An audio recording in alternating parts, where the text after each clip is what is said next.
Hello students, next हम discuss करेंगे question number 10। क्या कह रहा है, देखो, find the value of A B C D from the equation. ये इक्वेशन है, उससे वैल्यू निकालनी है। तो कैसे निकालेंगे? फर्स्ट केस देखो, 2a plus B equals to 4, this is your first equation.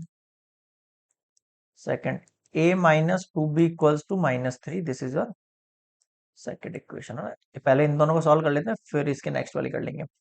इस इक्वेशन को मल्टीप्लाई 2 कर देता हूँ मैं, 2 2 जा 4a प्लस 2b 2 4 जा 8 हो गया ये इक्वेशन है। अब मैं इस इक्वेशन को जो है थर्ड इक्वेशन नेम दे रहा हूँ ना, इन दोनों को क्या कर देता हूँ मैं, ऐड कर देता हूँ। Add equation third and second. Elimination method पढ़ा है आप लोगों ने। a minus 2b equals to -3 and 4a, 2 2 जा 4, 2b एंड 2 4 जा 8 plus 2b equals to 8। Cancel out, कितना हो गया? 5a। 8 में से 3 गया 5, 5 से 5 चला गया 1 टाइम, तो a का वैल्यू कितना आ गया आपके पास? 1 आ गया। बताओ समझ में आया क्या? अब मैं क्या कर रहा हूँ, a इक्वल्स टू 1 को मैं पुट कर देता हूँ।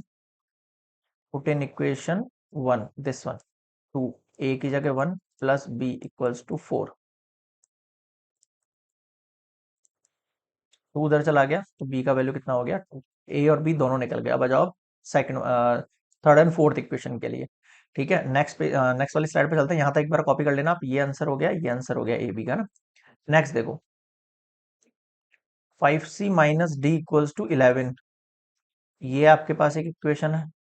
ठीक है, इसको मैं फोर्थ इक्वेशन मान लेता हूँ। थर्ड तक मैं पीछे लेट कर चुका हूँ, क्योंकि 4c plus 3c equals to 24। Fifth equation, इसको इक्वेशन को मल्टीप्लाई कर देते हैं 3 से, है ना। तो 3 5 जा 15c, 3d 33 के। This is sixth equation. अब मैं क्या करता हूँ, ऐड कर देता हूँ इक्वेशन 5 एंड 6। तो 4c plus 3d equals to 24, 15c minus 3d equals to 33। 15 and 4 कितना हो जाएगा? 19c।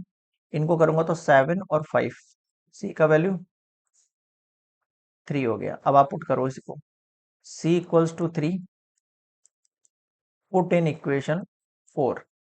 5 c की जगह 3 माइनस d इक्वल्स टू 11, 5 3 जा 15 minus d equals to 11, d उधर 11 इधर, 15 माइनस 11 सही है।